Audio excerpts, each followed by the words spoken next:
Assalamualaikum warahmatullahi wabarakatuh.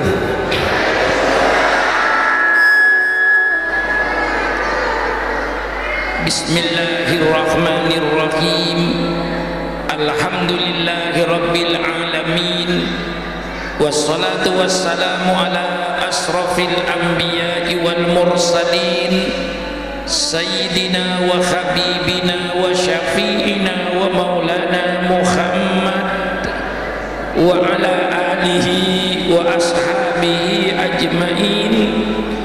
Subhanaka la ilma lana illa ma 'allamtana innaka antal alimul hakim. La haula wa la quwwata illa billahil aliyil azim. Amma ba'du. Para alim ulama yang saya muliakan, Al-Mukarram guru kita Kiai Haji Sayuti, Al-Mukarram guru kita Kiai Haji Hasan Tadali, dan para ulama-ulama lainnya, kepada seluruh pejabat-pejabat pemerintah setempat. Dalam ini yang kita muliakan Bapak Ketua RW, hadirin dan hadirat sekalian yang berbahagia, wabil khusus kepada seluruh pengurus Masjid Jami' Al-Islamiyah berta seluruh panitia peringatan Maulid Nabi besar Muhammad sallallahu alaihi wasallam. Terlebih dahulu saya menyampaikan ucapan terima kasih yang setinggi-tingginya. Terima kasih atas segala usahanya, terima kasih atas segala aktivitasnya, terima kasih atas segala kegiatannya dalam rangka menghidupkan. Sekali lagi kata-kata saya katakan dalam rangka menghidupkan agama yang kita cintai di negara kesatuan Republik Indonesia ini. Tentu saya tidak lupa pula atas segala pengorbanannya. Selalu saya berikan mukaddimah pengorbanan. Mengapa? Karena saya yakin tidak ada satu cita-cita, tidak ada satu kemauan yang akan berhasil tanpa adanya pengorbanan.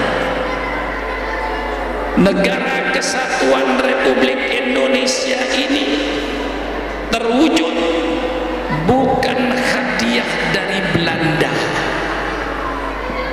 Negara Kesatuan Republik Indonesia merdeka bukan hadiah dari Jepang, tapi kemerdekaan ini kita tebus dengan aliran darah bangsa Indonesia dan cucuran air mata seluruh rakyat Indonesia. Berapa juta wanita yang jadi janda, berapa juta anak yang menjadi yatim karena bapaknya gugur dalam medan pertempuran semenjak zaman Diponegoro tahun 1825 sampai tahun 1945. Jutaan bangsa Indonesia yang jadi korban.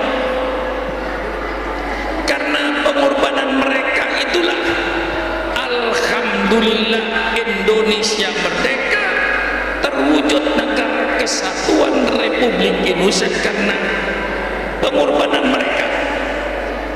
Wabil khusus saya katakan bahwa yang terbesar sahamnya di dalam mewujudkan NKRI ini adalah umat Islam. Selalu saya katakan di mana-mana, kalau pemerintah ingin tahu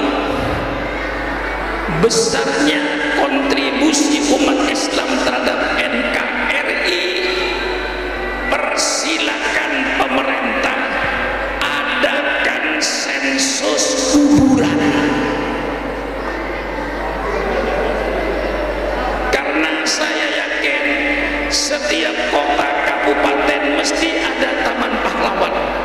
di Pandeglang ada Taman Pahlawan, di Serang ada Taman Pahlawan, di Tangerang ada Taman Pahlawan, di Bogor ada Taman Pahlawan. Tolong pemerintah adakan sensus kuburan. Kalau ingin tahu kontribusi umat Islam, masuk Taman Pahlawan di Cirebon, di seluruh kabupaten se-Indonesia. Tanya siapa pahlawan itu, siapa nama apa, siapa nama agama apa, siapa nama agama apa. Saya yakin 99,9% darahnya umat Islam. Maka jangan main-main. Kita yang mendirikan NKRI ini, kalau tidak ada ulama, tidak ada NKRI. Persilakan tutup. Saya tahu sejarah ketika Bung Karno mau mengadakan persiapan kemerdekaan, dibentuk bermacam-macam panitia. Pernah Bung Karno membentuk panitia 60, gagal, belum bisa merumuskan negara kita ini. Kemudian Bung Karno membentuk panitia 9 yang terdiri dari golongan nasionalis, dari golongan agama, semua dikumpulkan, diadakan perdebatan, akhirnya mendapat satu rumusan yang oleh Bung Karno disebut gentleman agreement, satu kemufakatan yang gentleman. Apa isinya kesepakatan itu? Negara Republik Indonesia berdasarkan ketuhanan dengan kewajiban menjalankan syariat Islam bagi pemeluk-pemeluknya. Ini yang disebut Piagam Jakarta. Yang anak muda sekarang kagak tahu, ini Piagam Jakarta isinya negara Republik Indonesia berdasarkan ketuhanan dengan kewajiban menjalankan syariat Islam bagi pemeluk-pemeluknya. Ketika sudah terwujud formulasi negara ini, maka Bung Karno pada tanggal 17 Agustus 45 yang didesak oleh seluruh generasi muda untuk memproklamirkan kemerdekaan. Lalu Bung Karno mengadakan proklamasi, dengan ini kami bangsa Indonesia menyatakan kemerdekaan Indonesia. Hal-hal yang mengenai pemindahan kekuasaan dan lain-lain akan diselenggarakan dengan cara saksama dan dalam tempo yang sesingkat-singkatnya atas nama bangsa Indonesia Soekarno-Hatta. Ini proklamasi setelah Bung Karno mendapatkan formulasi negara ini, bahwa negara Republik Indonesia berdasarkan ketuhanan dengan kewajiban menjalankan syariat Islam bagi pemeluk-pemeluknya. Apa yang terjadi? Sore harinya datanglah tentara Jepang dari Angkatan Laut Jepang mengatasnamakan Indonesia Timur. Kalau 7 kata ini tidak dicabut, Indonesia Timur tidak ikut merdeka. Subhanallah, pagi diumumkan, sore pecah Republik menjadi 2, Indonesia Timur, Indonesia Barat. Bung Hatta kebingungan.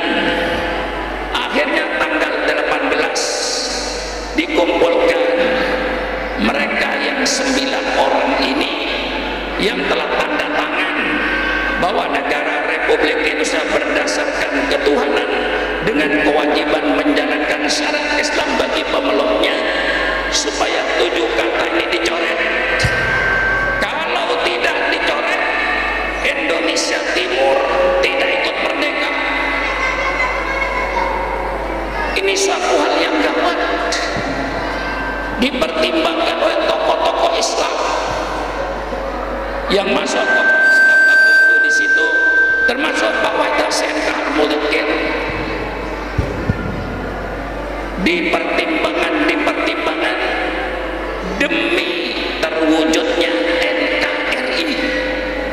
Ini sejarah demi terwujudnya NKRI. Tokoh-tokoh Islam ulama kita lapang dada, dicabut 7 kata itu sehingga menjadi negara republik berdasarkan ketuhanan yang Maha Esa. 7 kata tadi diganti dengan Maha Esa. Jadi Indonesia dan negara Republik berdasarkan ketuhanan yang Maha Esa itu baru. Seandainya ulama pada waktu itu bersih tegang tidak mau mencoret 7 kata, maka NKRI tidak ada. Jangan main-main. Ulama dicurigai, umat Islam dicurigai. Yang bikin NKRI itu para ulama. Seandainya Pak RW waktu itu ulama tidak mau mencoret 7 kata, NKRI tidak ada. Maka ketika Pak Alam Samad jadi Menteri Agama, dia katakan bahwa Pancasila itu hadiah terbesar umat Islam untuk bangsa. Lah sekarang yang perlu dicurigai yang ngasih hadiah atau yang terima hadiah? Kalau maaf, umpama saya kasih hadiah kepada Pak RW, ini Pak RW sarung, saya kasih hadiah. Yang perlu dicurigai kurang mampu apa Pak RW-nya? Pak RW perlu dicurigai, sarung saya dipakai sholat apa dipakai mabuk-mabukan? Lah ini saudara saya tanamkan bahwa NKRI ini terwujud karena ulama. Seandainya ulama waktu tidak mau mencoret 7 kata, NKRI tidak ada. Nah, biar tahu bangsa ini sejarah. Lah ini semuanya pengorbanan, pengorbanan, pengorbanan. Islam diturunkan pada junjungan kita Nabi besar Muhammad Sallallahu Alaihi Wasallam. Apakah Islam langsung jaya? Apakah Islam langsung besar? Tidak. Besarnya Islam dan jayanya Islam karena diperjuangkan oleh Rasulullah Sallallahu Alaihi Wasallam dengan segala pengorbanannya. Bukan hanya pengorbanan harta, pengorbanan jiwa. Ini yang membuat Islam jadi besar karena pengorbanan. Bukan hanya pengorbanan harta, pengorbanan jiwa. Para sahabat-sahabat Rasulullah, kalau dia meninggal di atas tempat tidur, dia mengeluh sama Rasulullah, ya Rasulullah, mengapa saya tidak mati di perang Uhud? Mengapa saya tidak mati di perang Badar? Mengapa saya tidak mati di perang Khandaq? Mengapa saya tidak mati di perang Tabuk? Mengapa saya tidak mati di perang Hunain? Mengapa Rasulullah saya mati di atas tempat tidur? Saya hapuskan nafas saya sia-sia. Itu perasaan para sahabat ketika itu. Dengan pengorbanan, pengorbanan, pengorbanan, alhamdulillah kita tidak jadi korban. Maka orang kebun pisang saya tawarkan, mau berkorban atau mau jadi korban? Kalau tidak mau berkorban, siap-siap untuk jadi korban. Alhamdulillah kita hidup dalam negara kesatuan Republik Indonesia, negara damai. Tidak seperti di Timur Tengah, tidak perlu berkorban jiwa, cukup kita berkorban harta. Bu, matanya melotot dipanggil nggak nyaut. Maaf Bu ya, di tempat saya Bu, kalau matanya melotot dipanggil tidak nyaut, itu namanya ikan asin Bu. Tahu ikan asin nggak? Matanya dipanggil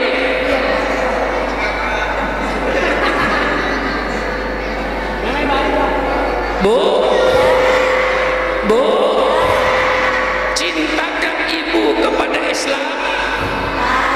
Cintakah ibu kepada Islam? Bapak-bapak, cintakah bapak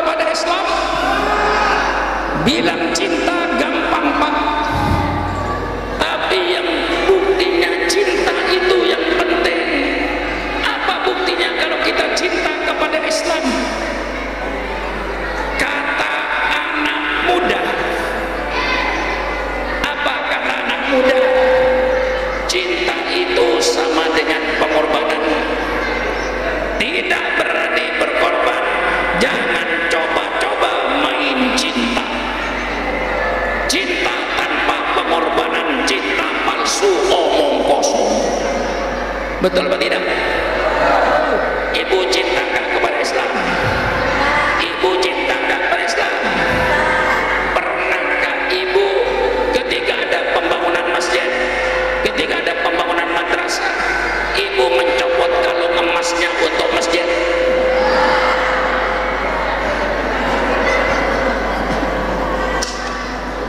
Pernahkah ibu ketika ada pembangunan pesantren mencopot gelangnya untuk dibantukan?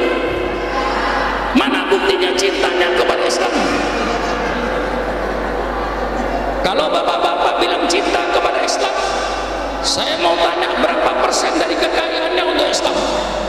Berapa persen pikirannya untuk Islam? Berapa persen tenaganya untuk Islam?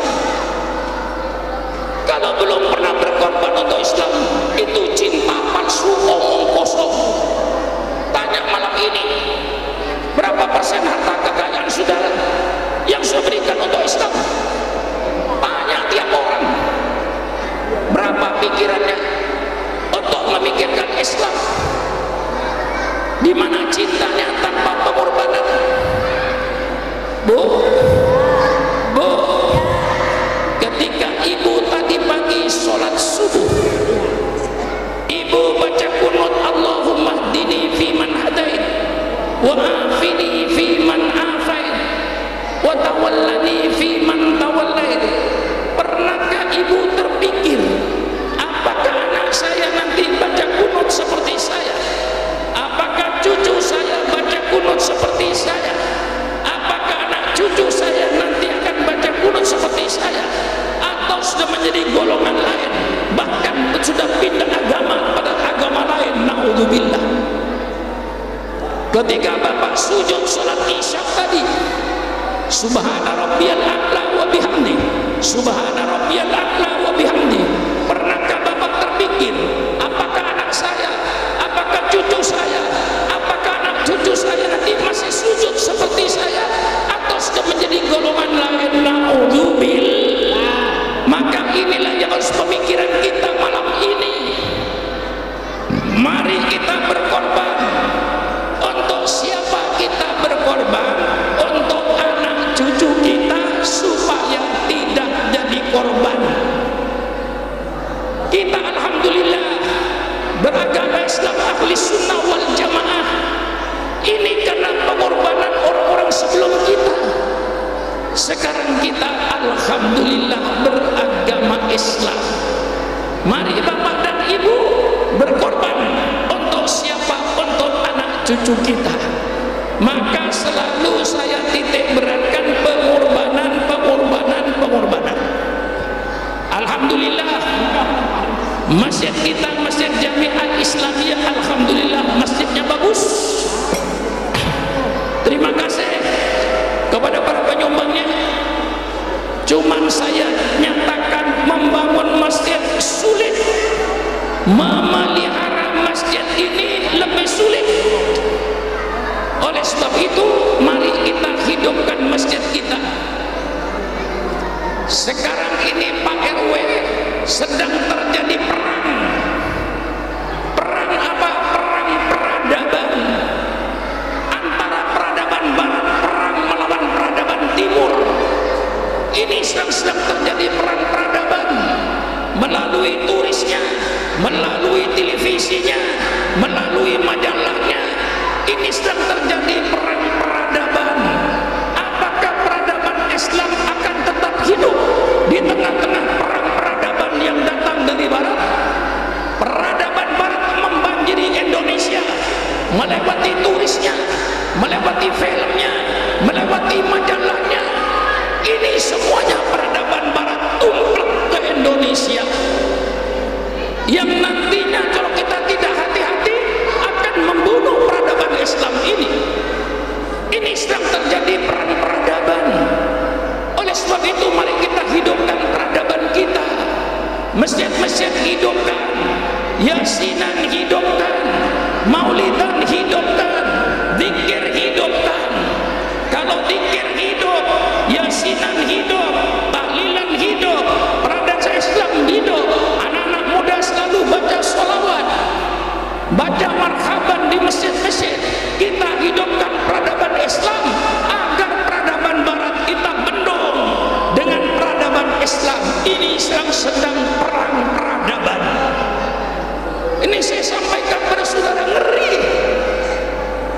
mustahil nanti pemuda-pemuda kebun pisang tidak ada bedanya dengan pemuda Amerika, dengan pemuda Eropa.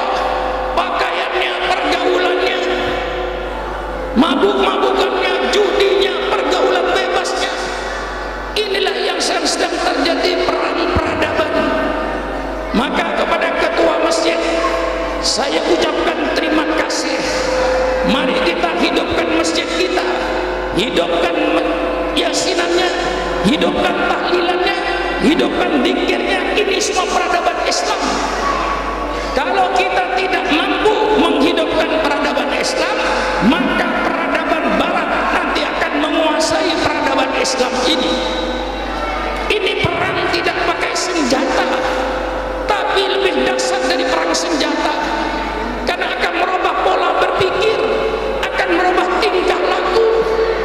Lah disinilah kita ibu-ibu dan bapak-bapak mempunyai peranan untuk tetap mempertahankan peradaban Islam, di mana peradaban banjir, bukan hanya banjir air, sekarang banjir peradaban Barat yang masuk ke Indonesia ini.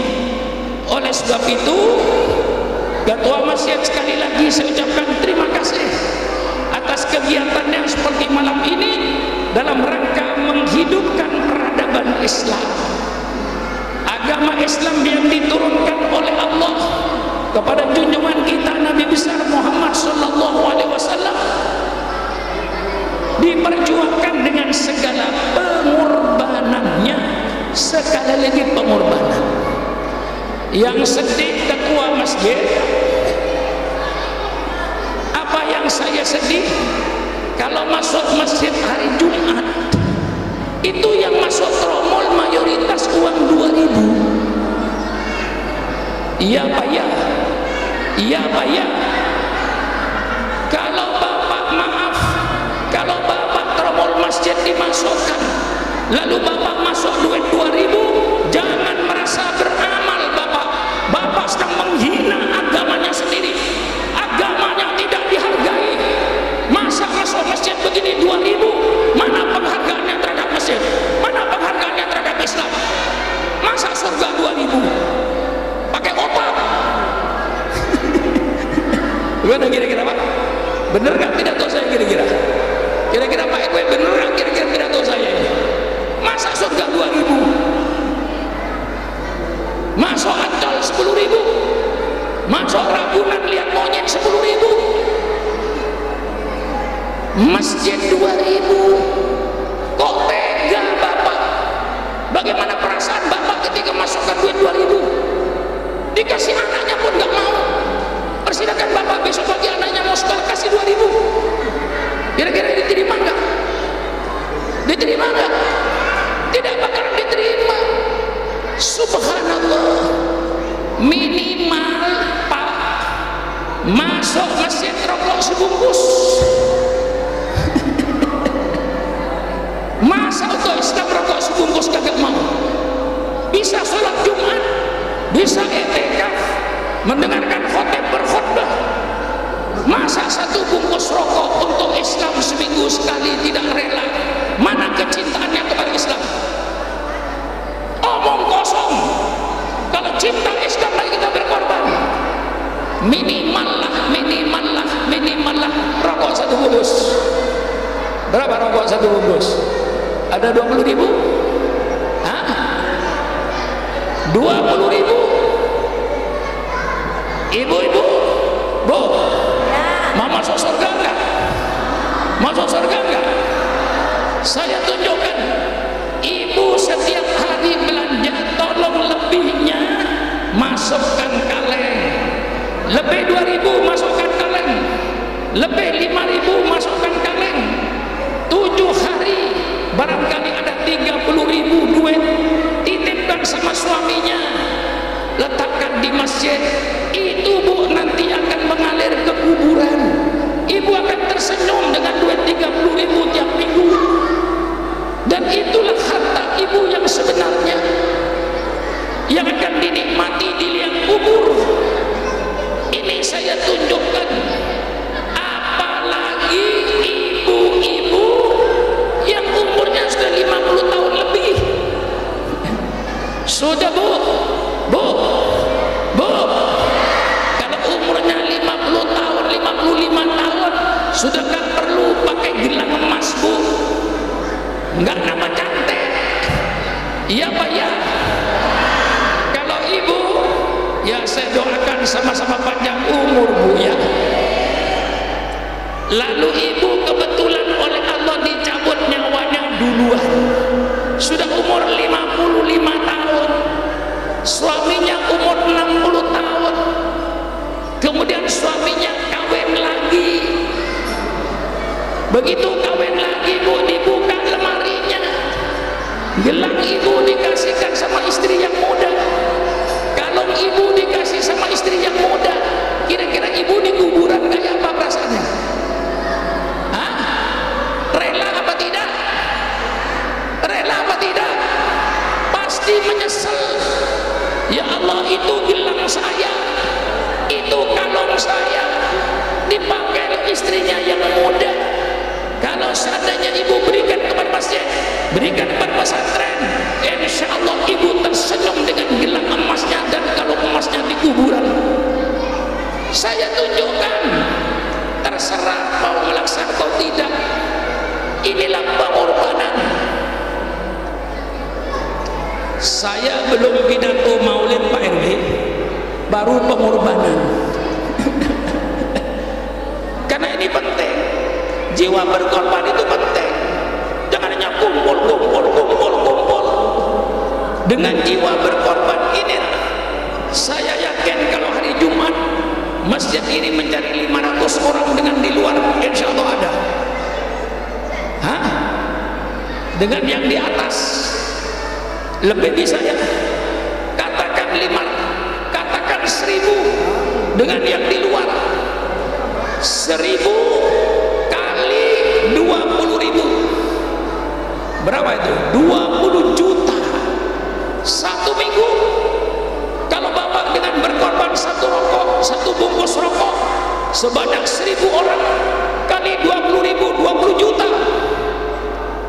Kemudian satu bulan 80 juta. Mau berbuat apa ketua masjid? Mau undang ulama dari Mesir, beli tiket masih mampu. Betul apa tidak? Betul apa tidak? Kita tidak suka Mesir, orang Mesir suruh masuk ke masjid sini. Kalau memang kita mau berkorban, inilah untuk menghidupkan Islam. Mari kita ingat kepada jasanya Nabi Muhammad SAW yang memperjuangkan Islam. Nabi Muhammad ketika diturunkan Islam, Islam tidak dikenal orang. Rasul berdakwah dari rumah ke rumah, dari pintu ke pintu bu. Syukur namun berdakwah enak. Nabi mau dulu berdakwah ketok pintu, dari pintu ke pintu, untuk mengislamkan keluarganya, karena diancam oleh orang kafir Quraisy. Kemudian Allah perintahkan fasda' bima tu'mar wa a'rid 'anil jahilin. Hai Muhammad, kau tidak usah sembunyi-sembunyi. Sekarang kau terang-terangan ajak mereka kepada tauhid. Rasul mengajak mereka dengan terang-terangan. Kemudian apa yang terjadi? Sahabat-sahabatnya disiksa, sahabat-sahabatnya dibunuh, sahabat-sahabatnya diintimidasi. Sayyidina Bilal, dia diseret di padang pasir, ditarik tangannya, telentang di atas pasir, perutnya dikasih batu supaya dia kembali kepada agama jahiliyahnya. Tapi Sayyidina Bilal tetap berkata ahad, walaupun disiksa. Sehingga kekerasan, penyiksaan, pembunuhan tidak mampu untuk memadamkan api Islam yang mulai menyala menyinari kegelapan kota Mekah. Karena dengan kekerasan tidak berhasil, orang kafir Quraisy merubah politiknya dengan embargo ekonomi. Ditulis di pintu Ka'bah itu, seluruh bangsa Arab tidak boleh mengadakan hubungan dagang dengan umat Islam supaya Nabi Muhammad dan sahabat-sahabatnya mati kelaparan. Itu kerjaan orang kafir Quraisy. Maka kalau beberapa tahun yang lalu Irak pernah diembargo oleh Amerika Serikat, Libya pernah diembargo ekonominya oleh Amerika Serikat, saya katakan, hai bangsa Irak, hai bangsa Libya, bukan engkau yang pertama kali merasanya pahitnya embargo ekonomi. Nabimu 1400 tahun yang lalu sudah merasakan dibekot ekonominya ini. Tapi embargo ekonomi tidak mampu untuk memadamkan api Islam. Justru api Islam semakin menyala, kota Mekah semakin terang, semakin bercahaya. Akhirnya orang kafir Quraisy merubah lagi politiknya dengan politik damai. Pamannya Abu Thalib didatangi, hai Abu Thalib, engkau kan pamannya Muhammad, Muhammad itu kan ponakanmu, coba tanya sama ponakanmu itu maunya apa. Kalau dia mau kedudukan, kami penduduk Mekah siap untuk mengangkat Muhammad jadi raja di negeri ini, tapi dengan syarat berhenti menjalankan agamanya. Abu Thalib tanya sama ponakanmu itu maunya apa. Kalau dia ingin menjadi orang kaya, kami kekayaan orang Mekah kami serahkan kepada Muhammad, sehingga Muhammad menjadi orang yang terkaya, dengan syarat berhenti menjalankan agamanya. Abu Thalib, coba tanya sama ponakanmu, kira-kira ponakanmu maunya apa. Kalau dia ingin kawin dengan gadis-gadis di kota Mekah ini, saya kumpulkan semua anak perawan di kota Mekah, persilakan ponakanmu kawin 1, 2, 3, 4, 5, 6, 7 semaunya, dengan syarat berhenti menjalankan Islamnya. Kira-kira kalau ditawarkan sama kiai sekarang, kira-kira gimana kiai? Hah? Tidak mustahil ditawarkan sama Sukran Makmun. Hai Sukran Makmun, jabatan apa yang kau maui? Saya kasih jabatan apapun saja, asal kau berhenti jadi kiai. Sukran Makmun ingin kaya, saya kasih proyek 1 triliun, asal kau berhenti menjalankan agamanya.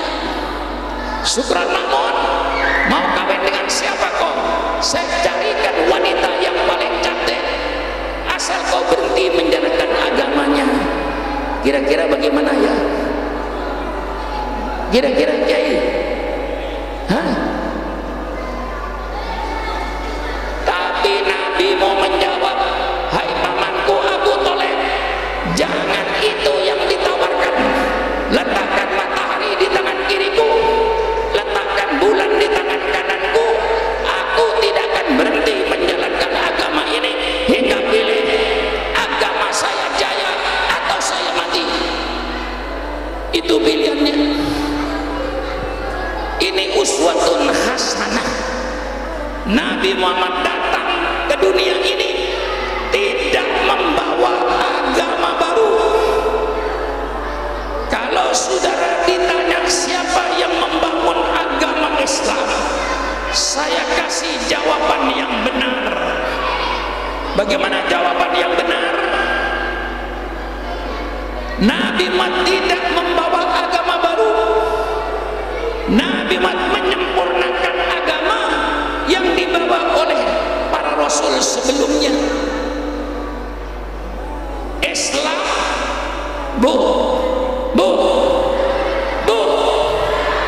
tidur. Islam itu dibangun oleh 25 rasul. Bukan Nabi Muhammad saja yang membangun Islam, keliru. Islam ini dibangun oleh 25 rasul. Nabi Muhammad datang terakhir, bukan membawa agama baru, menyempurnakan agama Islam. Agama Islam sudah dibangun sejak Nabi Adam Nabi Adam mengajak umatnya supaya beriman kepada Allah pencipta alam semesta, sujud kepada Allah, bukan sujud kepada Nabi Adam. Dan Nabi Adam bersama-sama dengan umatnya sujud kepada Allah. Islam. Datang Nabi Nuh alaihi salam, seruan Nabi Nuh sama. Nabi Nuh mengajak umatnya supaya beriman kepada Allah Subhanahu wa taala, pencipta alam semesta, sujud kepada Allah, bukan sujud kepada Nabi Nuh. Dan Nabi Nuh bersama-sama dengan umatnya sujud kepada Allah. Islam. Datang Nabi Ibrahim alaihissalam.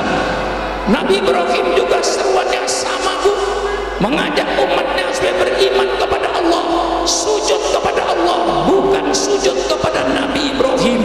Dan Nabi Ibrahim bersama-sama dengan umatnya sujud kepada Allah. Ini agama yang benar. Datang Nabi Musa, apa seruan Nabi Musa sama. Nabi Musa mengajak umatnya supaya beriman kepada Allah Subhanahu wa taala, sujud kepada Allah, bukan sujud kepada Nabi Musa. Dan Nabi Musa bersama-sama dengan umatnya sujud kepada Allah. Datang Nabi Isa, yang oleh saudara kita di gereja disebut Yesus Kristus. Di dalam Al-Quran, Nabi Isa seruannya sama seperti Nabi Musa, seperti Nabi Ibrahim. Nabi Isa mengajak umatnya supaya beriman kepada Allah Subhanahu wa taala, pencipta alam semesta, sujud kepada Allah, bukan sujud kepada Nabi Isa. Dan Nabi Isa bersama-sama dengan umatnya sujud kepada Allah. Ini agama yang diturunkan oleh Allah. Datang Nabi Muhammad sallallahu alaihi wasallam, apa seruan Nabi Muhammad sama. Seruan Nabi Muhammad sama dengan seruan Nabi Isa Yesus Kristus. Seruan Nabi Muhammad sama dengan seruan Nabi Musa, sama dengan seruan Nabi Ibrahim. Nabi Muhammad mengajak umatnya supaya beriman kepada Allah Subhanahu wa taala, pencipta alam semesta, sujud kepada Allah, bukan sujud kepada Nabi Muhammad. Dan Nabi Muhammad bersama-sama dengan umatnya sujud kepada Allah. Inilah agama Islam yang diturunkan oleh Allah. Nabi Muhammad menyempurnakan semuanya, dasarnya sama, dasarnya tauhid. Bedanya apa? Pakai tidak ada bedanya. Hanya Allah menurunkan syariatnya itu tidak sekaligus. Al-Quran saja diturunkan oleh Allah selama 23 tahun. Quran tidak diturunkan sekaligus. 23 tahun. Turun ayat dihafal, diamalkan oleh para sahabat. Turun ayat dibaca, dihafalkan, diamalkan. Turun ayat dihafal dan diamalkan. Sehingga para sahabat rata-rata mayoritas hafal Al-Quran karena diturunkan selama 23 tahun. Syariat Allah diturunkan tidak sekaligus. Pada zaman Nabi Adam, Bu, tidak ada undang-undang nyolong. Mengapa zaman Nabi Adam tidak ada undang-undang nyolong? Karena pada zaman Nabi Adam tidak ada orang nyolong. Mengapa tidak ada orang nyolong? Karena tidak ada orang. Loh, betul kan? Siapa yang mau nyolong, Kiai? Yang ada Nabi Adam dengan Siti Hawa berdua. Tanah belum dikaplek-kaplek Pak RW. Boro-boro kaplek. Negara kagak ada. Malaysia kagak ada. Indonesia kagak ada. Arab kagak ada. Yang ada dunia. Milik siapa? Milik Nabi Adam dan Siti Hawa berdua. Siapa yang mau nyolong rambutan? Nggak ada. Zaman Nabi Adam, undang-undang perkawinan tidak sempurna seperti kita. Mengapa? Karena zaman Nabi Adam tidak ada orang kawin. Mengapa tidak ada orang kawin? Karena tidak ada. Karena tidak ada. Karena tidak ada orang. Siapa mau jadi besan? Siapa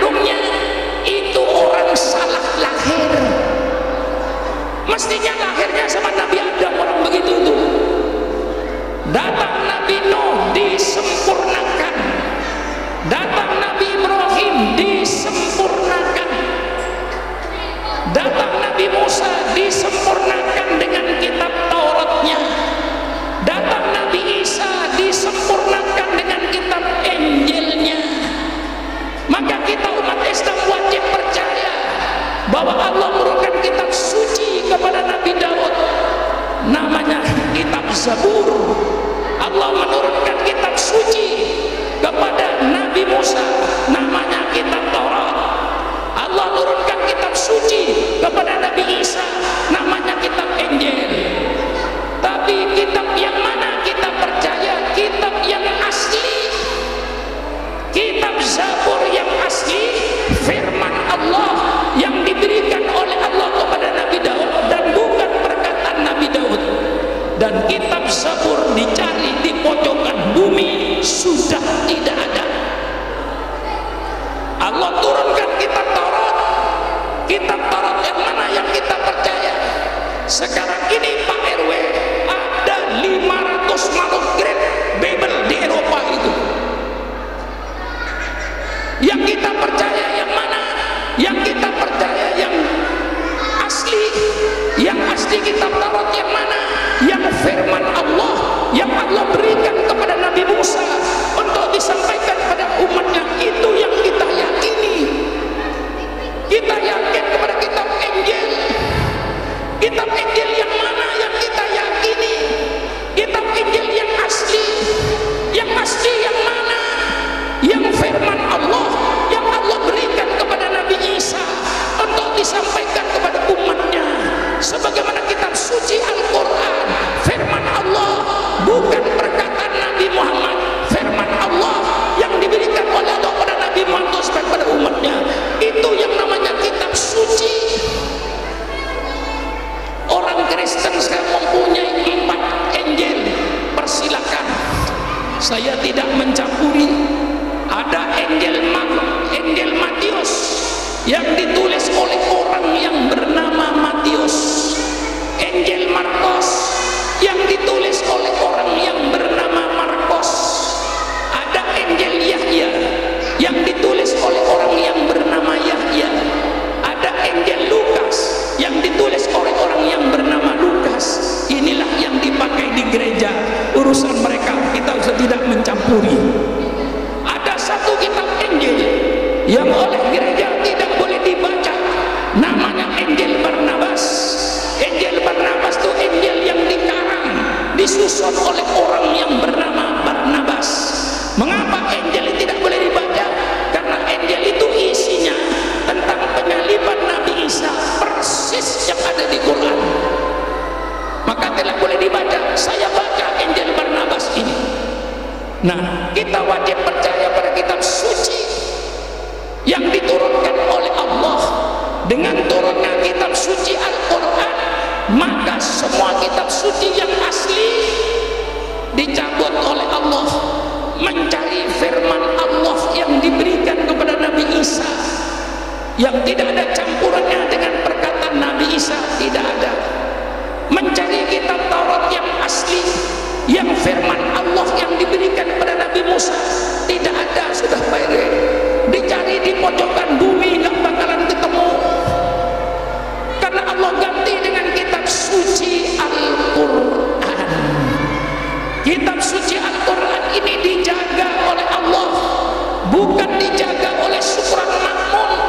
Kalau seandainya Al-Quran bukan Allah yang menjaga, pasti sudah rusak, sudah dirubah. Satu-satunya kitab suci semenjak diturunkan sampai detik ini, jangankan satu kata, satu huruf tidak ada yang hilang. Suatu keajaiban dunia, bukan Borobudur saja yang menjadi keajaiban dunia. Al-Quran termasuk keajaiban dunia.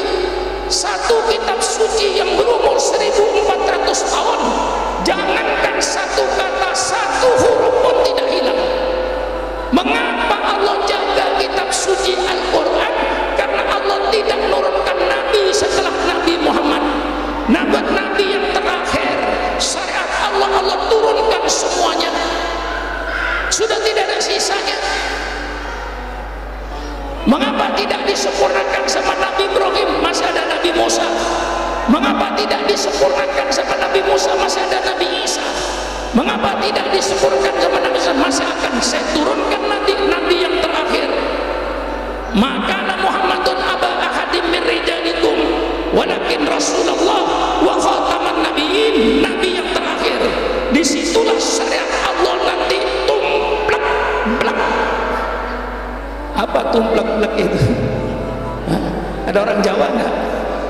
Hah? Ada orang Jawa nggak ini? Hah? Pak RW orang mana Pak RW? Jawa. Nah kalau Pak RW orang Jawa itu kalau sungguh-sungguh kata yang terakhir diulang. Kalau orang Jawa bilang kemarin di Klender macet, nggak apa-apa, berarti masih jalan. Tapi orang Jawa bilang kemarin sore di Petamburan macet. Kalau orang Jawa bilang macet, matiin mesin, sudah nggak bakalan jalan itu. Itu orang Jawa. Saya bukan orang Jawa tapi ngerti Pak RW. Syariat Allah dengan datangnya buat tumplek blak, sudah nggak ada sisanya di Lauh Mahfuz, turunkan semua. Oleh sebab itu dengan kedatangan Nabi Muhammad maka pembangunan agama Islam selesai, pembangunan agama Islam sempurna. Rasulullah yang mendatang yang menyempurnakan. Dalam sebuah hadis Rasulullah bersabda, mathali wa mathalul anbiya min qabli kamathali man bana baitan wa ana akhiru man wada'atil labina. Perumpamaan saya, kata Nabi Muhammad, dengan nabi-nabi sebelum saya itu cuma ibaratkan orang yang membangun sebuah rumah. Sayalah yang meletakkan batu terakhir pertanda pembangunan selesai. Jadi Rasulullah cuma menyelesaikan pembangunan Islam yang sudah dibangun oleh Nabi Ibrahim, Nabi Adam, dibangun oleh Nabi Nuh, dibangun oleh Nabi Ibrahim, dibangun oleh 25 Rasul. Rasulullah datang menyempurnakan, menyelesaikan pembangunan. Oleh sebab itu setelah Al-Quran 30 juz diturunkan oleh Allah Subhanahu wa Ta'ala, Allah berfirman, al-yawma akmaltu lakum dinakum wa atmamtu alaikum nikmati wa raditu lakumul Islam madinah. Hari ini telah saya sempurnakan agamamu untukmu. Al-Quran 30 juz sudah turun semua. Syariat Allah sudah tidak ada sisanya. Dan telah saya sempurnakan nikmatku. Menurut ulama tafsir, sempurnanya nikmat Allah dengan lahirnya Nabi Muhammad sallallahu alaihi wasallam. Seandainya Nabi Muhammad belum lahir, nikmat Allah belum sempurna. Sempurnanya nikmat Allah dengan kedatangan Nabi Muhammad sallallahu alaihi wasallam. Al-Quran 30 juz, Rasulullah yang akan menjelaskan Al-Quran 30 juz ini. Oleh sebab itu ketika itu Allah berfirman, wa raditu lakumul Islam madinah. Kata Allah, bukan kata syukran makmun. Kata Allah, saya ridho, saya rela Islam sebagai agamamu. Allah yang bicara, bukan syukran makmun. Wa raditu lakumul Islam madinah. Kata Allah, saya ridho, saya rela Islam sebagai agamamu. Maka menurut Al-Quran, agama yang diridhoi oleh Allah hanya agama hanya agama.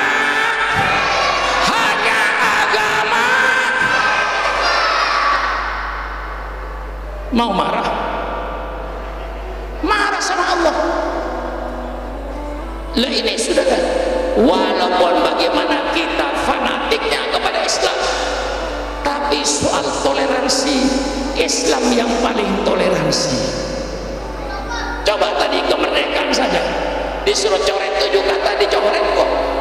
Kalau tidak mau mencoret Pak, kalau tidak dicoret NKRI tidak ada. Kalau soal toleransi, Allah dalam Al-Quran yang berfirman, la tasubbul ladina yad'una min dunillah. Hai orang-orang yang beriman, kalian tidak boleh menghina, tidak boleh mencela orang-orang yang menyembah kepada selain Allah. Karena kalau nanti kita mencela mereka, mereka akan mencela kita, timbullah toleransi Pak RW, tapi toleransi ada batasnya.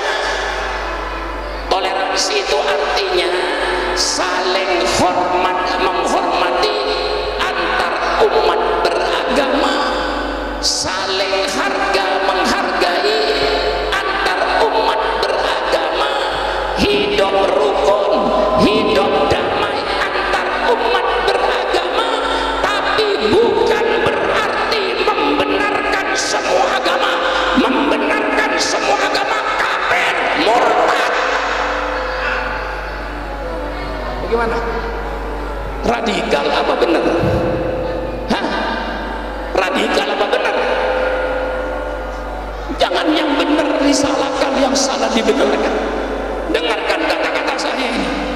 Mari kita antar umat beragama hidup rukun, damai, saling hormat, menghormati antar umat beragama, saling harga, menghargai antar umat beragama, tapi bukan berarti membenarkan semua agama. Membenarkan semua agama kafir, murtad. Bagaimana kalau saya Pak RW mempunyai tanggung jawab kalau orang kebun pisang ini murtad? Saya nanti akan digebukin oleh malaikat mungkar wa nakir. Kalau orang kebun pisang ini menjadi kafir, mari kita hormati mereka, umat yang selain Islam. Ini saya anjurkan, mari kita hidup di Indonesia, satu bangsa, satu negara, satu bahasa Indonesia. Mari kita hidup rukun, damai antar umat beragama, saling hormat menghormati, saling harga menghargai antar umat beragama, tapi bukan berarti membenarkan semua agama, membenarkan semua kafir, murtad. Bagaimana? Hah? Bu, kalau ibu ditanya siapa penceramah paling tua di Indonesia ini, ibu jawab Supran Makmun, pasti benar. Kayak kita, kayak Hasan Sadali, kayak Sayuti ini masih muda semua itu kalau dibanding dengan saya. Jadi kalau ibu ditanya siapa penceramah paling tua di negara kesatuan Republik Indonesia, jawab oleh ibu Supran Makmun, pasti benar. Cuman kelihatannya gimana Bu, tua apa muda Bu? Saudara diem, tidak ditanya.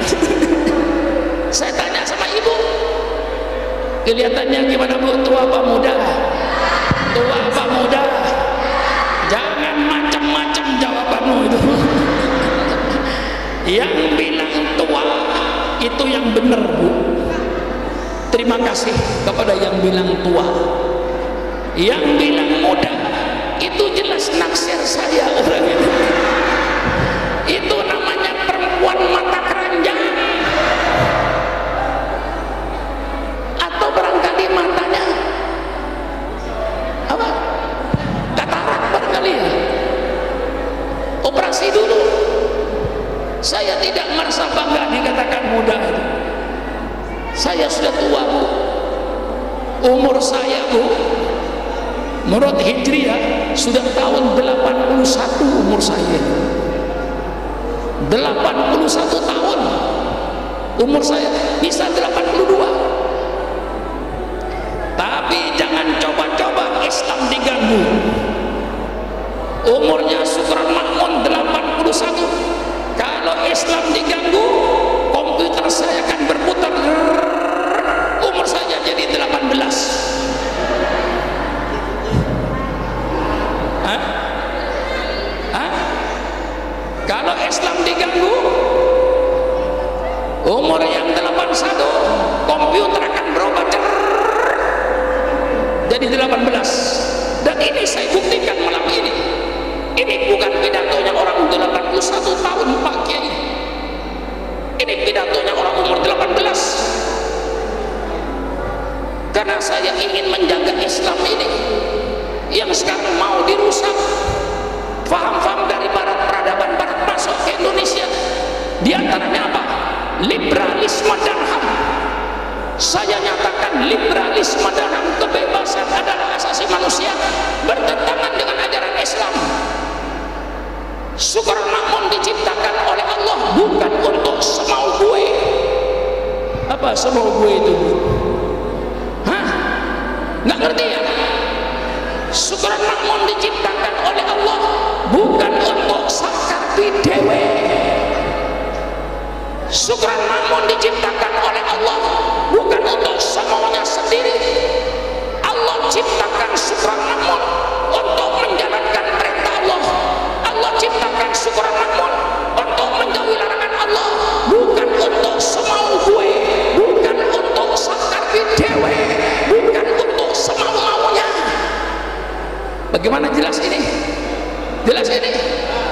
Mengapa Barat itu berfaham liberalisme? Saya tahu. Barat berfaham liberalisme, sebagian mereka saya tahu, karena mereka trauma terhadap agamanya. Mereka ingin membebaskan diri daripada agama, sehingga seorang tokoh liberalisme dari Amerika Serikat, dia berkata liberalisme dan HAM tujuannya untuk membebaskan manusia dari asuhan agama, karena agama dianggap membelenggu, agama dianggap membatasi kebebasan. Ini haram, ini haram, ini haram, ini wajib, ini harus, ini harus. Agama membelenggu kebebasan manusia. Mereka ingin bebas dari asuhan agama. Timbullah faham liberalisme dan HAM di Barat itu yang sekarang diekspor ke Indonesia. Bagaimana? Saya jelaskan ini. Dan yang berkata orang liberalisme sendiri bahwa liberalisme dan HAM tujuannya untuk membebaskan manusia dari asuhan agama. Kalau manusia bebas dari asuhan agama, berarti binatang. Betul atau tidak? Hanya binatang yang tidak ada agama. Maka sekarang di Barat apa yang terjadi, Pak RW? Berzina bukan lagi pidana. Berzina asal mau sama mau, persilakan, halal. Itu di Barat.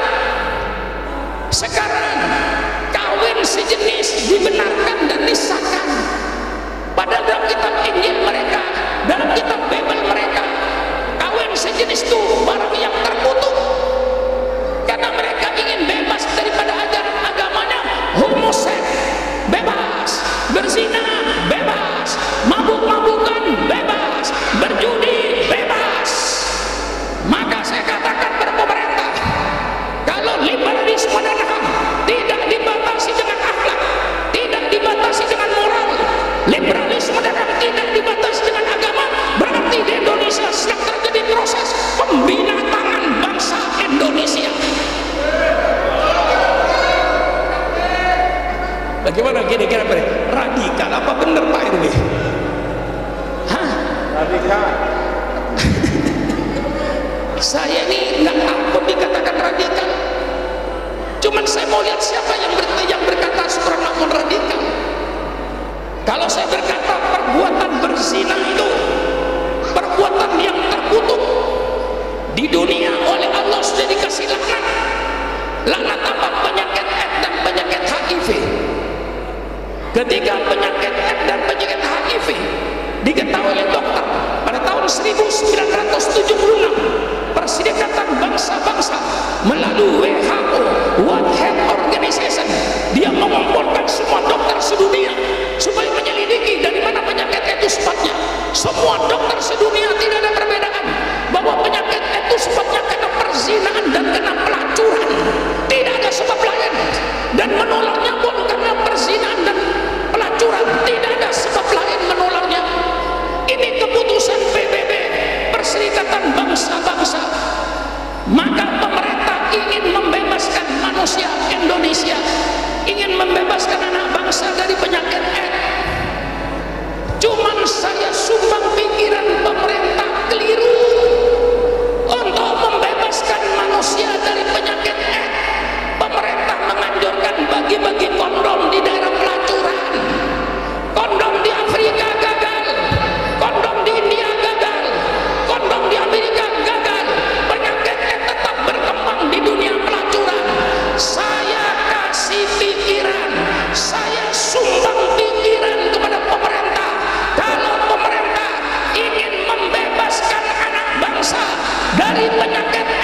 bukan bagi-bagi kondom pemerintah, tutup semua pelacuran di seluruh Indonesia.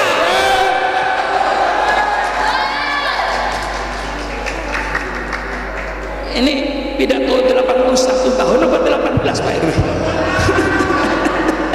Lah iya, karena saya cinta negara. Syukran Makmun warga negara Republik Indonesia. Bolehkah Syukran Makmun menyumbangkan pikiran terbaiknya untuk negara? Boleh apa tidak? Syukran Makmun warga negara Republik Indonesia. Saya punya hak dan punya kewajiban untuk menyumbangkan pikiran terbaik untuk negara dan bangsa. Betul apa tidak? Maka saya sumbangkan pikiran saya pada pemerintah.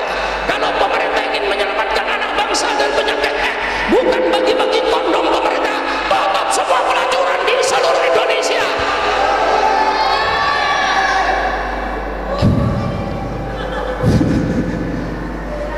Ya memang kadang-kadang pemerintah itu setengah-setengah Pak RW.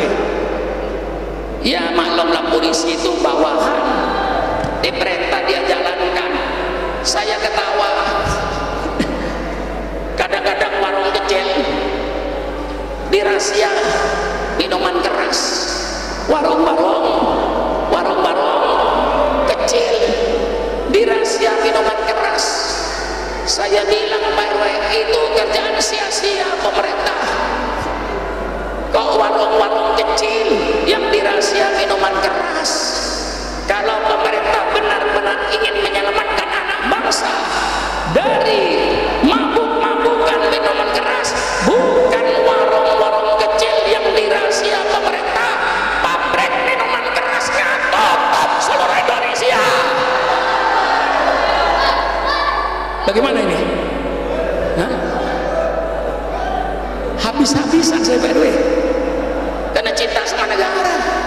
Saya cinta sama negara NKRI, saya cinta sama Pancasila, saya cinta sama Undang-Undang Dasar 45. Saya ingin menyelamatkan bangsa saya, ingin menyelamatkan negara saya daripada narkoba, daripada mabuk-mabukan, daripada penyakit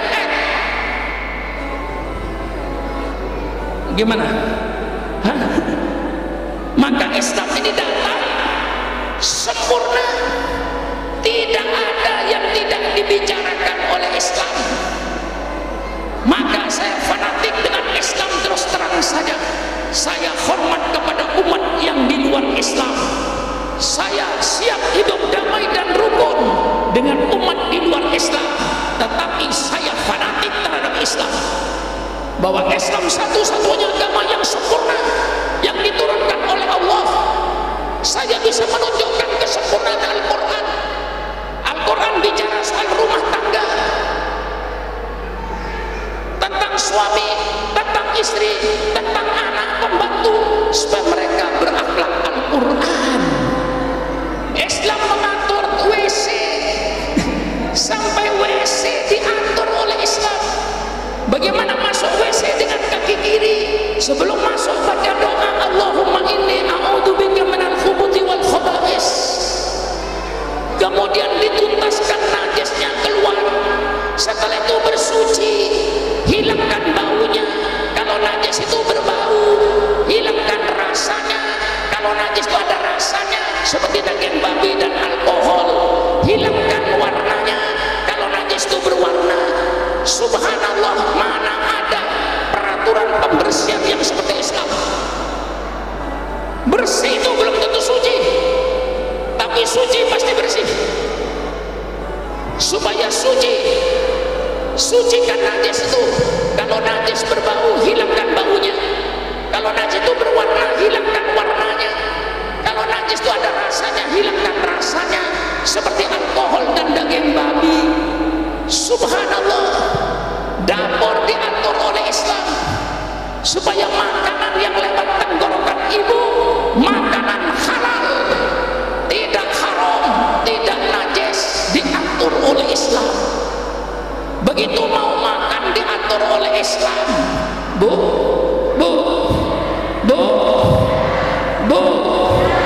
ada kupingnya enggak? Panci ada kupingnya enggak? Berapa? Penggorengan ada kupingnya enggak? Berapa? Ibu ada kupingnya enggak? Berapa? persis penggorengan. Mau marah? Mau marah? Kan ibu yang menjawab tadi. Panci ada kupingnya, ada berapa? 2. Penggorengan ada kupingnya, ada berapa? 2. Ibu ada kupingnya, ada berapa? Sama kan? Sama? Tidak sama Pak Kiai. Kalau kuping panci untuk pegangan Pak Kiai, kuping penggorengan untuk pegangan Pak Kiai. Kalau kuping saya Pak Kiai untuk mendengarkan nasihat.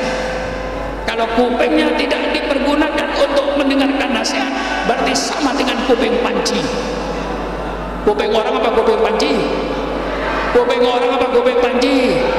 Kalau kuping orang saya terusin. Kalau kuping panci saya berhenti. Untuk apa pidato di depan kuping-kuping panci? Kuping orang apa kuping panci? Pasang kupingmu, dengarkan nasihat saya ini. Jarang ketemu dengan saya. Betul apa tidak? Betul apa tidak? Iya. Saya baru keliling di Malaysia Pak, baru keliling di Singapura. Minggu yang lalu begini saya masih di Malaysia. 10 hari saya maulid di Malaysia dan Singapura. Alhamdulillah tidak laku di kebun pisang, masih laku di Malaysia. Nah, lah ini saudara-saudara, saya kembangkan, saya pahamkan Islam. Sampai tidur diatur oleh Islam, menjadi tamu diatur oleh Islam, bermasyarakat RT RW diatur oleh Islam. Bagaimana Islam mengatur bermasyarakat? Maka la yu'minu billahi wal yaumil akhir falyukrim jarahu. Barang siapa yang beriman pada hari kiamat, hormati tetangga, hargai tetangga. Alangkah indahnya Pak RW kalau di RW kita, di RT kita, tetangga dengan tetangga saling hormat menghormati, saling harga menghargai, hidup rukun dan damai. Ini Islam. Wala tabaghadu wala tahasadu. Antara tetangga dengan tetangga jangan marah-marahan. Tetangga dengan tetangga jangan hasut menghasut, jangan dengki mendengki, jangan sirik dengan tetangga. Subhanallah, ini Islam mengatur masyarakat. Wa ta'awanu 'alal birri wat taqwa, saling tolong menolong dalam kebaikan. Gotong royong itu bahasa Quran. Disuruh bergotong royong di RT di RW pembersihan, apalagi setelah musim hujan. Jangan membuang sampah semaunya, sehingga selokan-selokan pada tertutup semua, timbul banjir. Kerjasama Islam mengatur bermasyarakat supaya anggota masyarakat berakhlak Qurani. Islam mengatur ekonomi. Mengapa Islam mengatur ekonomi? Supaya pelaku ekonomi berakhlak. Lihat pelajaran fikih dalam kitab Fathul Qorib, bagaimana jual beli, bagaimana transaksi jual beli, syaratnya barang yang dijual, syaratnya yang membeli, syaratnya yang menjual. Cukup dalam kitab Fathul Qorib. Bagaimana menanamkan modal, bagaimana transaksi dalam berkooperasi, semuanya Islam mengatur. Tidak ada yang tidak diatur ekonomi dalam Islam. Bagaimana mengatur pemindahan hutang sampai memesan barang, Islam mengatur. Saya sampaikan pada orang kebun pisang, sekarang ada pesanan barang melalui online, persilakan, halal dengan syarat jangan dibayar sebelum barang diterima. Kalau saudara bayar duluan, barang diterima, berarti sudah beli kucing dalam karung. Nanti terlanjur dibayar, yang dikirim belum tentu yang dipesan saudara kualitasnya. Betul atau tidak? Persilakan online, tapi dengan syarat menurut ajaran Islam, jangan dibayar sebelum barang diterima. Barang diterima cocok dengan pesanan, baru bayar. Islam mengatur pemindahan hutang, Islam mengatur. Maka saya katakan, seandainya transaksi ekonomi memakai kitab Fathul Qorib, memakai kitab Fathul Mu'in, insya Allah pemerintah tidak usah membuat lembaga perlindungan konsumen. Mengapa pemerintah mengadakan lembaga perlindungan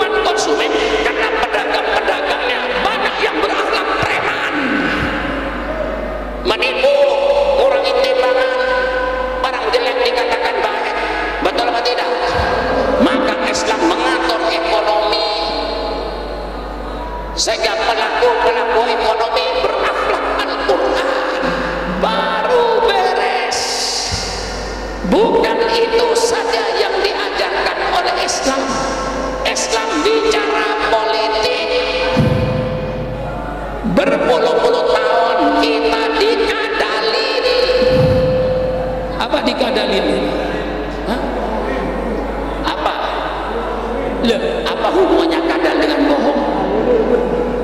Ya sudah jadi istilah ya. Berpuluh-puluh tahun kita umat Islam dikadalin, kiai tidak boleh bicara politik,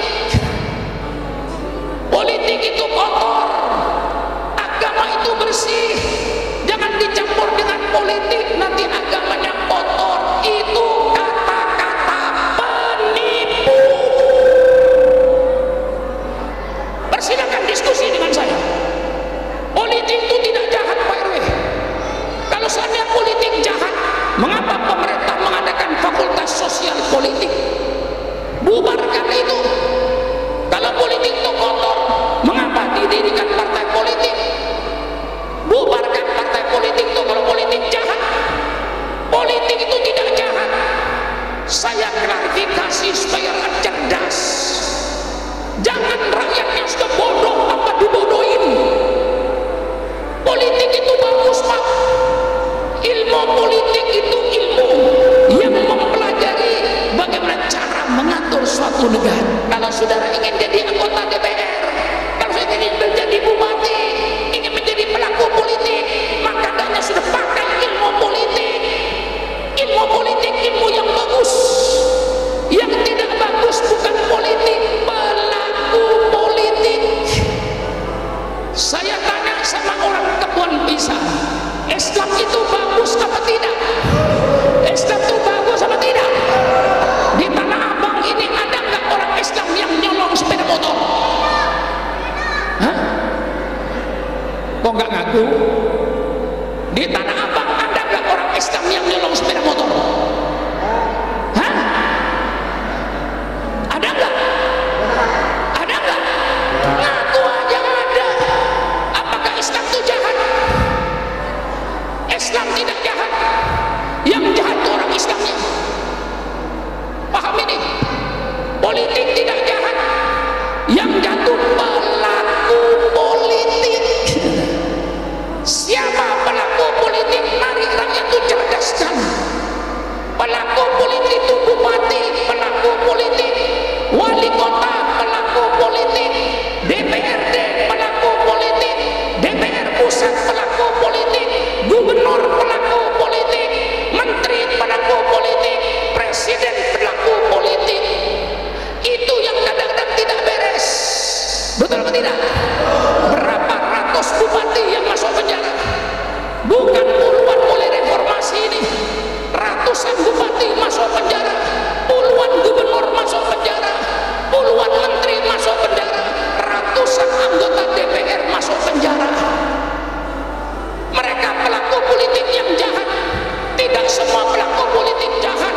Bupati yang bagus banyak, tapi yang tidak bagus banyak juga. Itu saudara yang jawab, bukan saya.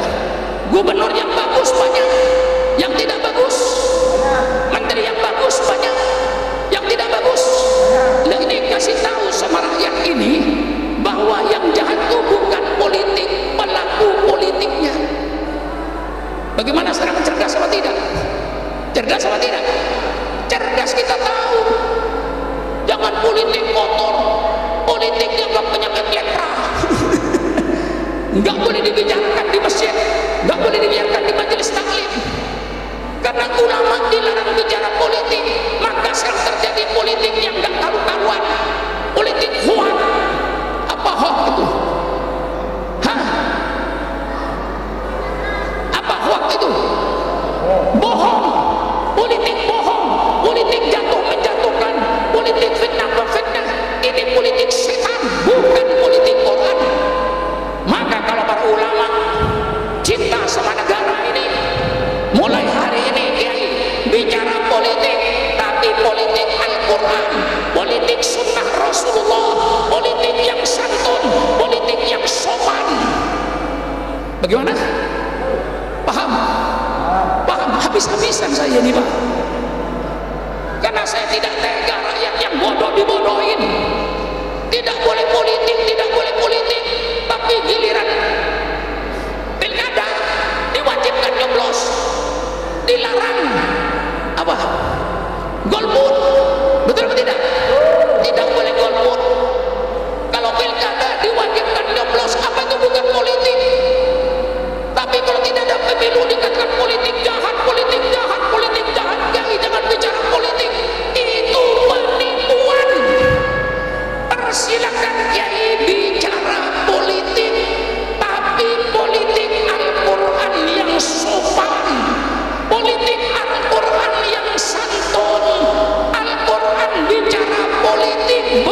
sekali ayat-ayat politik.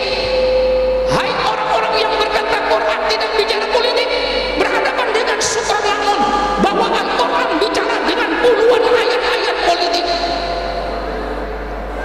Semuanya bicara baldatun thayyibatun wa rabbun ghafur. Betul kah Pak RW? Kalau nuzulul Quran, semua pejabat baldatun thayyibatun wa rabbun ghafur. Di mana kata-kata baldatun thayyibatun wa rabbun adanya? Di Quran. Itu di Quran adanya. Negara yang damai, negara yang makmur, negara yang subur di bawah ampunan Allah. Semua pejabat bicara baldatun thayyibatun wa rabbun ghafur. Quran bicara soal politik, ayat politik sangat banyak sekali. Wa daraballahu mathalan qaryatan kanat aminatan mutmainnah ya'tiha rizquha ragadan min kulli makan. Allah memberikan contoh satu negara yang damai, suatu negara yang aman, rezekinya datang segala penjuru, sejahtera. Tidak ada negara aman kalau negara itu tidak adil. Tidak ada negara itu damai kalau negara itu ada kezaliman. Betul apa tidak? Betul apa tidak? Negara yang aman, yang tentram masih karena kesejahteraan dan keadilan. Tanpa kesejahteraan dan tanpa keadilan tidak ada negara aman. Nah, mari kita belajar yang benar. Quran berbicara, "Lau anna ahlal qura amanu wattaqau la fatahna 'alaihim barakatim minas sama'i wal ardh." Ini Quran. Seandainya penduduk negeri ini, Islam bicara negara, seandainya penduduk negeri ini beriman dan bertakwa kepada Allah, Allah bukakan keberkahan dari langit. Artinya Bu, langit turun hujan-hujan berkah, bukan hujan angin puting beliung, bukan hujan yang menimbulkan banjir bandang, menimbulkan tanah longsor. Satu desa disapu oleh air, itu tidak berkah. Allah menyatakan seandainya penduduk negeri ini beriman dan bertakwa kepada Allah, Allah turunkan keberkahan dari langit. Artinya hujannya hujan berkah, berkah dari bumi, cabenya tumbuh, tomatnya tumbuh, padinya tumbuh, jagungnya tumbuh dan berbuah untuk kesejahteraan umatnya. Seandainya penduduk negeri ini beriman dan bertakwa kepada Allah, karena tidak, kami azab. Islam bicara negara. Siapa bilang Islam tidak bicara negara? Islam bicara soal negara. Idza aradna an nuhlika qaryatan amarna mutrafiyah. Sebagian bacaan tafsir amarna mutrafiyah fa fasaku fiha fa qala qad qadamna tadbira. Kalau Allah ingin menghancurkan satu negara, maka Allah jadikan orang-orang yang mewah, yang bergelimang dalam kemewahan jadi pemimpin. Karena kalau orang yang sudah bergelimang dalam menjadi pemimpin, mesti dia akan jadi orang fasik, tidak akan memikirkan rakyatnya. Disitulah Allah hancurkan negara sehancur-hancurnya. Kalau pemimpinnya orang-orang yang bergelimang dalam kemewahan, yang lupa kepada rakyatnya, dan mereka berbuat fasik. Siapa bilang Quran tidak bicara Quran, tidak bicara negara? Ini pidato campur kesel Pak RW. Karena saya tidak rela rakyat kita yang bodoh dibodohin terus oleh mereka, oleh pemimpin-pemimpin ini. Saya ingin mencerdaskan anak bangsa ini. Ini Islam mengatur. Dalam kitab-kitab dulu oleh Belanda, kitab-kitab yang masuk ke Indonesia di screening. Kitab-kitab yang berbau politik tidak boleh masuk. Seperti kitabnya Imam Mawardi, Al-Ahkam As-Sultaniyah tentang hukum tata negara menurut Imam Mawardi madhab Syafi'i. Juga kitab yang berbau politik, Al-Ahkam As-Sultaniyah, hukum-hukum tata negara yang disusun Imam Abu Ya'la madhab Hambali.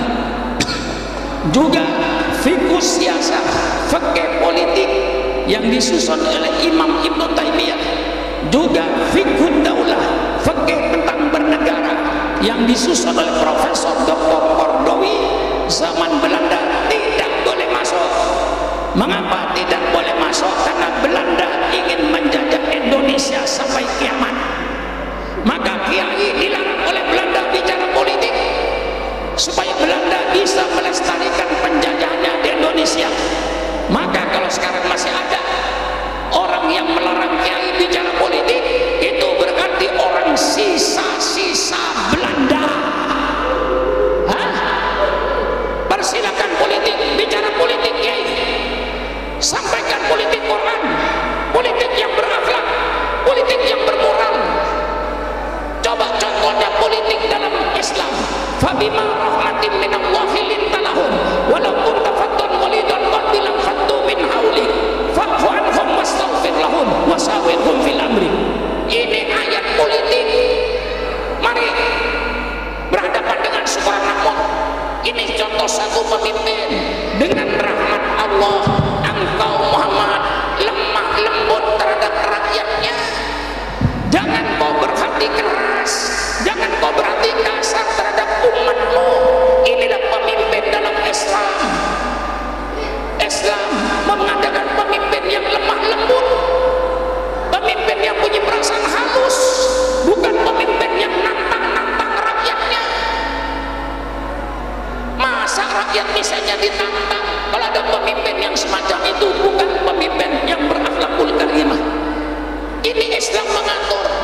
Maka menurut hukum Islam, mendirikan negara ijma ulama gaya, mendirikan negara hukumnya wajib aklan wa syar'an. Baik menurut hukum akal wajib adanya negara, hukum syariat pun wajib adanya negara. Tidak ada negara rakyat menjadi rakyat barbar, yang kuat makan yang lemah, yang kaya menindas yang miskin. Tidak ada keadilan, yang ada kedoliman. Oleh sebab itu mendirikan negara hukumnya wajib menurut ajaran Islam.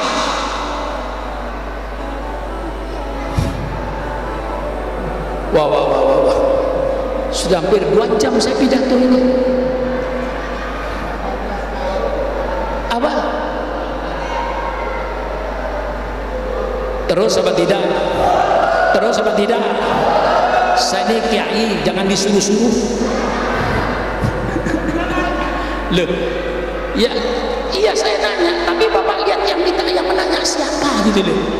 Kalau yang nanya tukang sapu, terus sapu terus sapu. Kalau yang nanya kiai atau pemimpin, Pak RW yang nanya, Pak Lurah yang nanya, Pak Kiai nanya, jawabannya tidak sama. Begini jawabannya kalau yang nanya kiai, terus apa tidak, terserah Pak Kiai lagi itu. Jangan terus tukang parkir. Nah, lah ini dalam Islam, Pak. Islam wajib berikan negara. Bagaimana bentuk negara menurut Al-Quran? Bentuk negara oleh Allah dibebaskan untuk manusianya. Aku mau bikin negara berbentuk kerajaan. Di Quran ada Malikan mulki tutil mulka man tasha wa tanzul mulka mimman tasha. Kerajaan. Mau berbentuk kesultanan, waj'alna min ladunka sultanan nasira. Sultan penguasa yang menolong ada. Mau berbentuk khilafah ada. Hizbut Tahrir itu tidak salah. Salahnya Hizbut Tahrir mau merubah kesepakatan bangsa Indonesia. Bangsa yang sudah sepakat negaranya berbentuk republik, mau dirubah berbentuk khilafah. Sama saja kalau saudara di Saudi Arabia, di situ kerajaan Saudi Arabia sudah rubah jadi republik, insya Allah saudara ditangkap. Juga di Indonesia, kalau Republik Indonesia mau dijadikan kerajaan Indonesia, mesti sudah ditangkap. Itu hanya sistem pemerintahan. Ada pemerintahan yang sistemnya kerajaan dipimpin oleh seorang raja, persilakan. Ada negara yang berbentuk kesultanan dipimpin oleh seorang sultan kayak Brunei, persilakan. Ada negara yang berbentuk republik kayak Indonesia dipilih presiden, persilakan.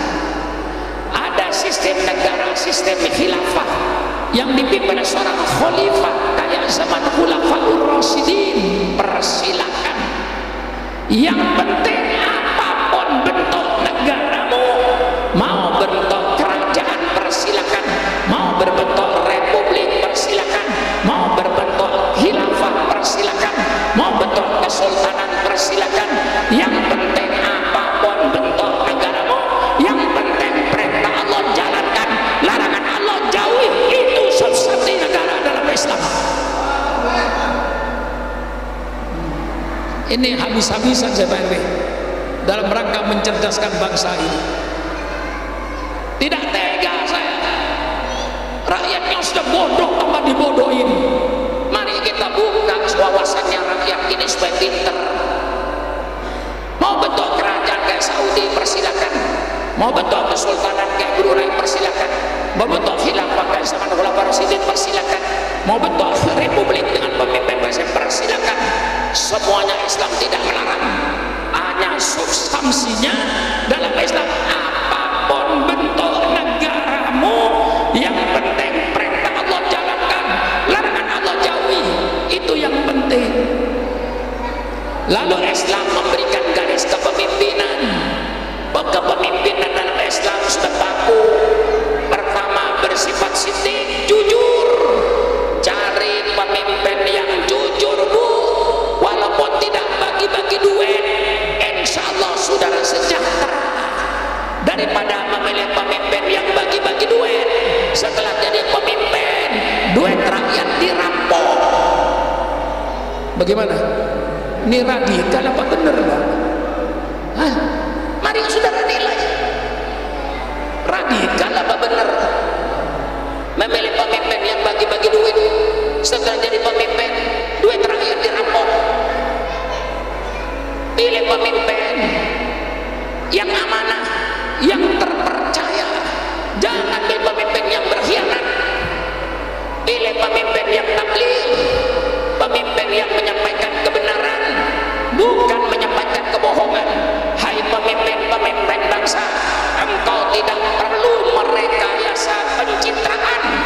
Pemimpin-pemimpin yang merasa merekayasa pencitraan itu pemimpin-pemimpin munafik, pemimpin-pemimpin pembohong. Pencitraan akan keluar dengan sendirinya, tergantung kepada tingkah lakunya. Betul apa tidak? Ulama-ulama kita sejak Hasyim Asy'ari itu semuanya tidak pernah merekayasa pencitraan, tapi mereka punya pencitraan karena apa? Tingkah lakunya. Maka kalau ada pemimpin-pemimpin yang merekayasa pencitraan, itulah pemimpin bohong, pemimpin munafik. Hai pemimpin bangsa, tidak perlu kau membikin dan merekayasa pencitraan. Pencitraan akan datang dengan sendirinya, tergantung tingkah lakumu terhadap rakyatmu. Bagaimana Pak RW? Pak RW akan mempunyai wibawa sendiri. Tidak usah wibawa itu dibikin-bikin. Ini pilih pemimpin yang semacam itu. Pilih pemimpin yang fatona, pemimpin yang cerdas, yang punya visi dan misi masa depan negara dan masa depan bangsa. Itu pemimpin yang kita cari. Syukran Makmun, sebagai warga negara Republik Indonesia, saya usul sama pemerintah, tolong pemerintah sidik amanat tabligh fatona jadikan syarat dan undang-undang bagi pemimpin negara Pancasila ini. Alangkah indahnya Pak RW kalau seandainya negara Pancasila dipimpin oleh mereka yang sidik amanat tabligh fatona. Setuju apa tidak? Setuju apa tidak? Alangkah bagusnya kalau syarat menjadi pemimpin di Indonesia ini syaratnya jujur, syaratnya amanah terpercaya, syaratnya menyampaikan kebenaran, syaratnya cerdas. Bagus nggak kira-kira pemimpin begini nih? Loh, karena saya cinta sama negara, saya suruh jadikan undang-undang kalau mau. Nggak mau ya udah. Wa ma alaina illa balaul mubin. Saya cuma menyampaikan. Masih banyak saudara-saudara tentang ayat-ayat politik ini.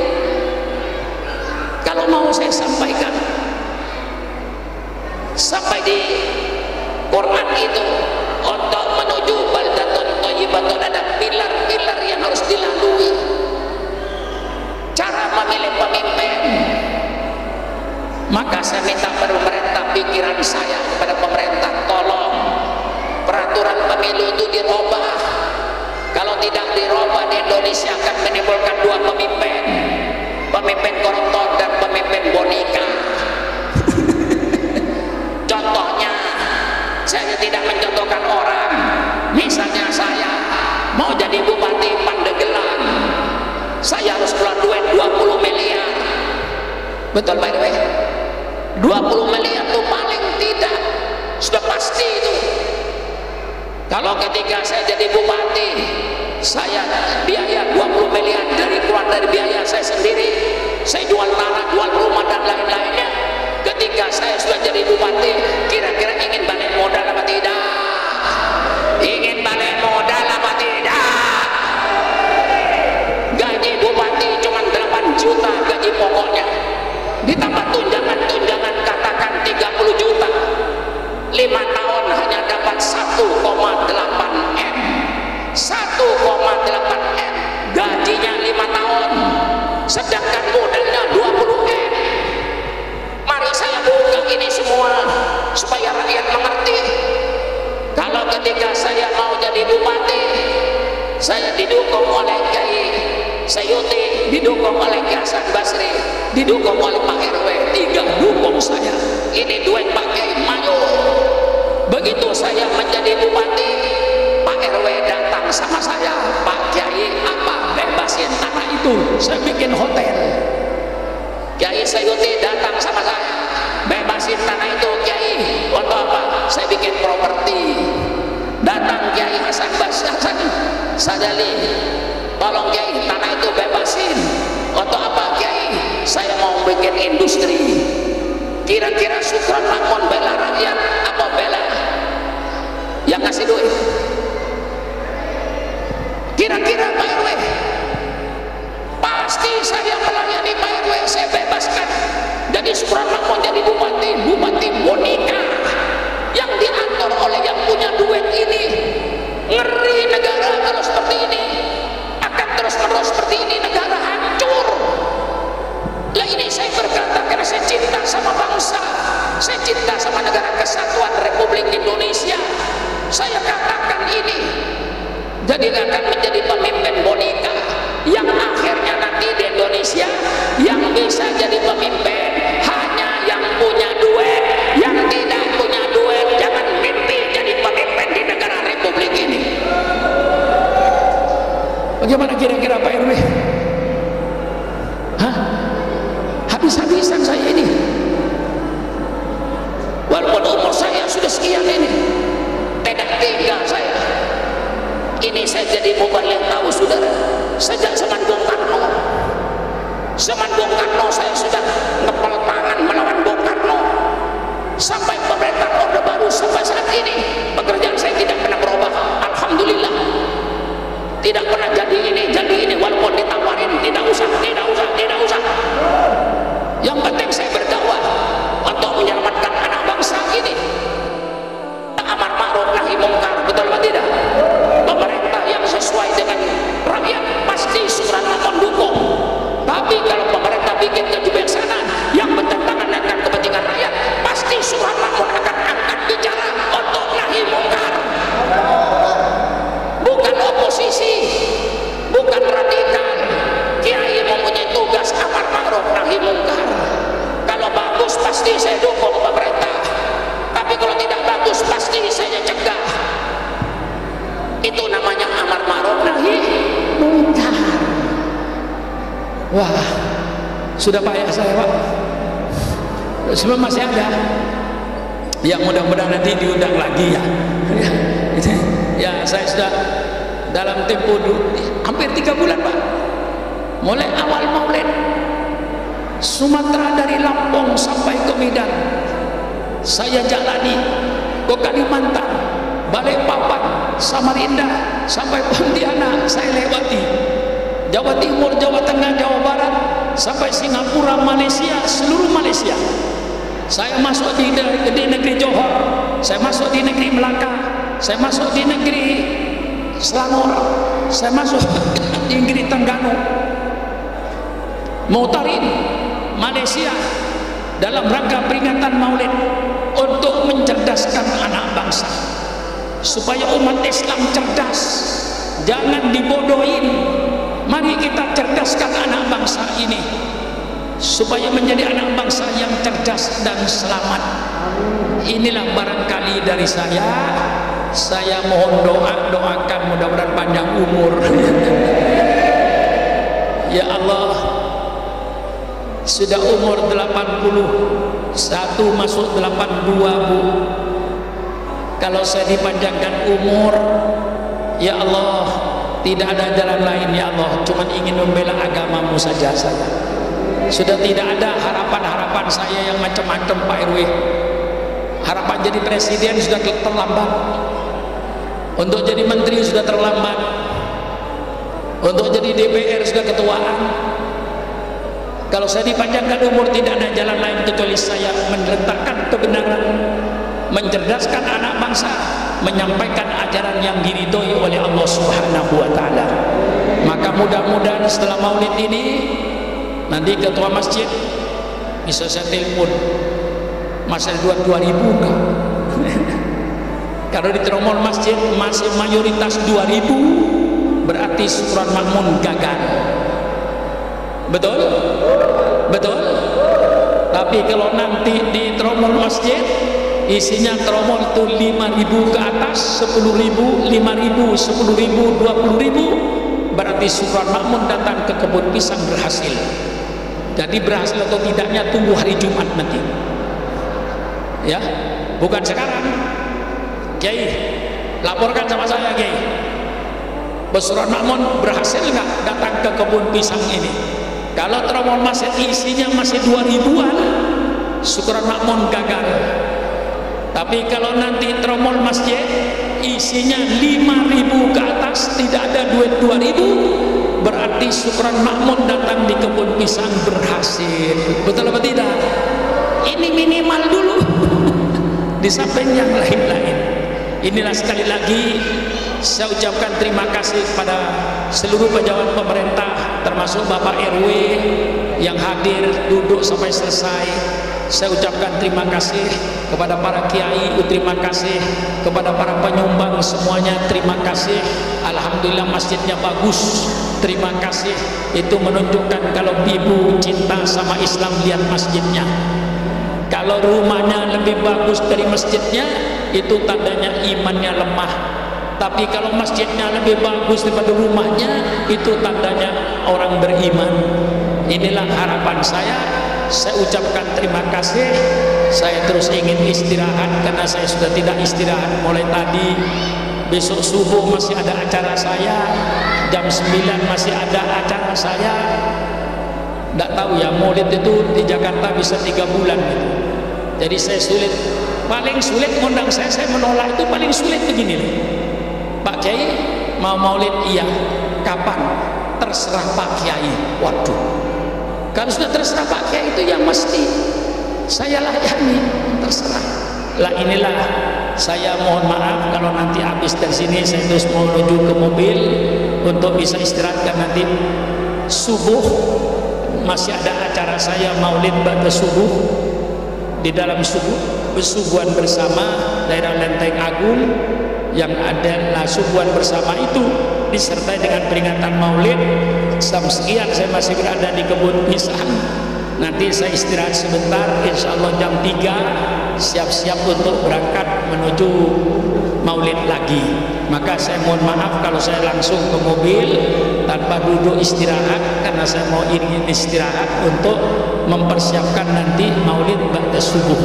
Sekian saja, sekali lagi kepada pejabat pemerintahnya, tolong kedamaian, keakraban, keakuran kita bina dengan sebaik-baiknya.